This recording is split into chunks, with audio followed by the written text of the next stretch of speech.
Petit disclaimer, je tiens à vous rappeler que je ne suis pas conseiller financier, je suis juste un particulier chez lui qui touche à la bourse, à la crypto, un petit peu à l'immobilier, aux finances, et qui essaye de faire profiter les gens de son expérience. N'hésitez pas à faire vos devoirs. Si je parle de quelconque projet, ce ne sera jamais un conseil en investissement. Le moment où moi je suis rentré, ce n'est pas le moment où vous rentrez. Les conditions ne sont pas les mêmes. Je ne vous vends rien du tout. Bonne vidéo. Bonjour et bienvenue sur Hiro MRTLM. Deuxième épisode sur les cryptos basiques. Vidéo du jour, qu'est-ce qu'une blockchain? Je vais vous expliquer son fonctionnement, les avantages et les usages de cette blockchain en dehors des crypto-monnaies. Je vais vous présenter la blockchain, cette technologie qui soutient les crypto-monnaies. La blockchain est, à mon avis, une des technologies qui est en train de révolutionner déjà actuellement le monde de la finance, mais pas que. Par exemple, la logistique, voire peut-être même la santé, et dans d'autres domaines également. Nous allons comprendre comment elle fonctionne et pourquoi elle est si importante. C'est donc une base de données partagée, décentralisée. Dans le cas de Bitcoin, toutes les 10 minutes, un bloc est créé. Votre ordinateur résout un problème où toutes les transactions qui ont été faites depuis 10 minutes sur la chaîne Bitcoin sont inscrites, comme on a vu dans la première vidéo, en peer-to-peer. Ce bloc est relié au bloc d'avant par un historique. De ce fait, à partir de n'importe quel bloc, vous pouvez remonter dans le temps ou, si ce n'est pas le dernier bloc, repartir dans le futur par rapport à ce bloc-là pour suivre toutes les transactions qui ont été faites. Cela crée une chaîne de blocs, d'où la blockchain. La différence par rapport au bloc centralisé. Si vous êtes dans n'importe quelle banque, vous allez passer, c'est un serveur privé. Ces informations peuvent être effacées, supprimées pour n'importe quelle raison. C'est-à-dire que quelqu'un a la main mise sur les données et leur maintien et leur historique. C'est totalement impossible dans un réseau décentralisé comme avec Bitcoin. Quand Satoshi Nakamoto était tout seul, les premiers nœuds étaient faits juste avec son ordinateur. Là, c'était totalement centralisé. Avec la progression et le nombre de mineurs supplémentaires, c'est ça qui a fait que c'est devenu décentralisé. Je le répète, c'était vu dans la première vidéo. Il existe aussi des crypto-monnaies centralisées. XRP, plus ou moins Solana et Ethereum. Solana et Ethereum essaye de devenir décentralisé. Pour le moment, il faut toujours une entreprise derrière, ce qui fait que c'est centralisé, pour grandir assez, pour avoir assez d'utilisateurs pour devenir décentralisé. AAV en est le très bon exemple. Mais chaque ordinateur peut donc valider ces données. C'est un consensus qui est fait. Chaque ordinateur valide. S'il y en a un qui essaye de tricher, les autres ordinateurs vont dire non, ce que tu écris est faux. Ils vont le mettre de côté et tout ce qu'il fait, il n'y aura aucune récompense. Vous avez donc dépensé de l'énergie, de l'électricité pour en avoir aucun gain. Et voire même des fois, vous devrez payer parce qu'il a été prouvé que vous avez fait exprès d'induire le protocole en erreur. Chaque petit ordinateur peut être regroupé et ça s'appelle un node ou un nœud. Ces nœuds possèdent l'intégralité de l'historique de la blockchain. Comment fonctionne cette blockchain? Toujours dans le cas de Bitcoin, peer-to-peer, je veux envoyer de l'argent, un certain montant de Bitcoin, à quelqu'un. Je vais sur le réseau, je vais dire, je veux envoyer 0 de Bitcoin à telle personne. Le réseau va bien vérifier que j'ai ce montant dans mon porte-monnaie virtuel, mon wallet, que mon adresse est bonne, que l'adresse du personnel que je demande existe et va effectuer la transaction. Donc c'est au bout de 10 minutes. Cet ensemble de transactions est donc mis dans un bloc jusqu'à ce que le bloc soit rempli ou que le temps imparti soit fait. À partir de là, le bloc est terminé, un nouveau bloc se crée. Le bloc qui était actuel devient un ancien bloc et est lié dans la chaîne d'historique de tous les blocs d'avant et on recommence le processus. C'est immuable et ça ne peut pas être modifié. C'est là où il y a vraiment une très grosse sécurité. Ce bloc est sécurisé grâce à la cryptographie. Chaque blockchain a un type de cryptographie différent.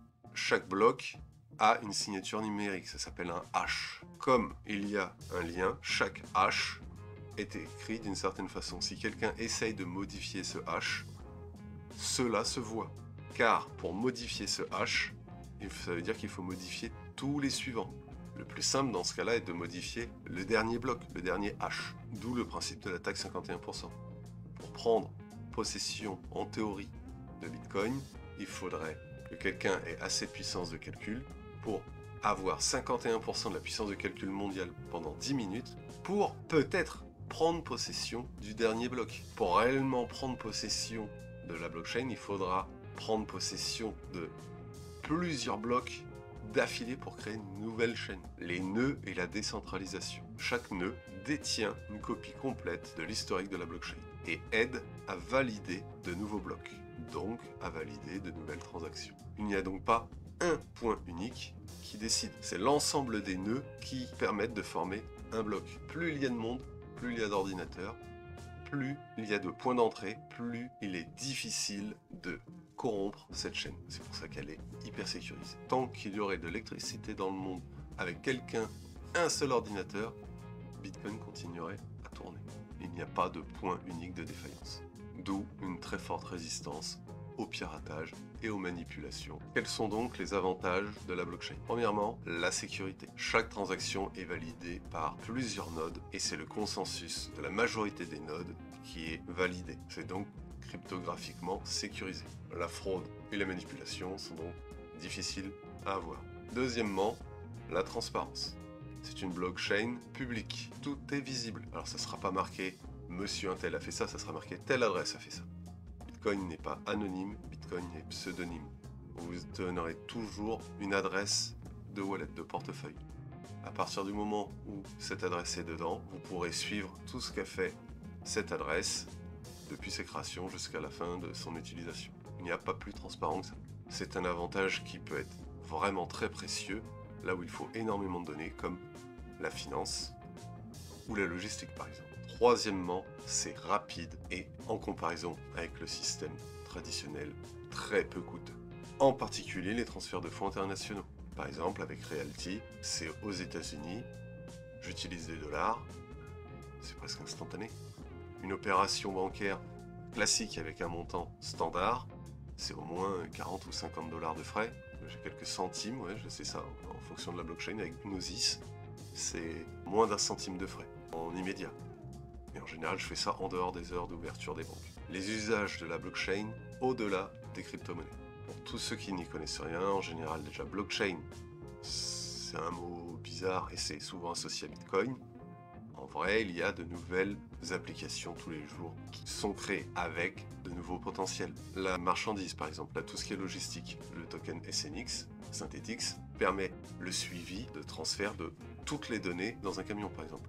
Le chargement, si c'est un camion frigorifique, les températures en temps réel du camion avec les capteurs, le suivi des numéros de l'eau. Toutes les données peuvent être enregistrées sur une blockchain pour le suivi, que ce soit aussi bien alimentaire, sécuritaire, tout est traçable. Cela réduit donc la fraude et garantit l'authenticité des produits. Dans la santé, il commence aussi à y avoir pas mal de débouchés. Avec la blockchain, toutes vos données peuvent être cryptées, mises de côté et réutilisées par le spécialiste au bon moment. Il n'y a plus besoin d'avoir 50 dossiers dans chaque hôpital où vous allez et dans chaque sous-service. Il y a déjà des blockchains, des crypto-monnaies pour une utilisation médicale. Il y a aussi, par exemple avec Ethereum, les smart contracts. Vous allez sur la blockchain et vous dites « Je veux que lorsque ma première condition sera ceci, ma deuxième condition sera ceci, ma troisième condition sera ceci », ça vous changez le nombre de conditions et quelles sont vos conditions, que mon contrat que je suis en train d'écrire s'exécute. Si c'est, par exemple, si je ne donne plus de signe de vie sur la blockchain, quelle qu'elle soit, pendant 2 ans, considère que je suis mort, que ceci est mon testament, et dans ce cas-là, ce contrat se validera et mon argent sera distribué sur telle wallet qui appartienne à telle personne. Cela permet d'être totalement décentralisé en termes financiers, la DeFi, finance décentralisée en français, et d'automatiser des paiements, même pour des entreprises. Au lieu de passer par une banque, par un RIB, là, vous savez, vous faites un contrat qui dit que tous les mois, vous envoyez tel montant de manière automatisée, sans passer par la banque, mais en payant directement votre fournisseur. Les gains sont donc des gains en temps et en frais, puisque vous ne passez pas par un tiers. Nous avons pu voir que la blockchain est une technologie puissante et polyvalente. Ces applications ne sont pas que virtuelles, elles ne sont pas limitées que la blockchain. Des implications réelles existent aussi, par exemple, dans la finance, dans la logistique et la santé et dans bien d'autres domaines. Cela garantit une sécurité, une transparence et une décentralisation dans beaucoup de domaines. Dans la prochaine vidéo, nous verrons la preuve de travail et la preuve d'enjeu. Je vous remercie d'avoir visionné cette vidéo. N'hésitez pas à commenter, à liker, à vous abonner et je vous dis à la prochaine.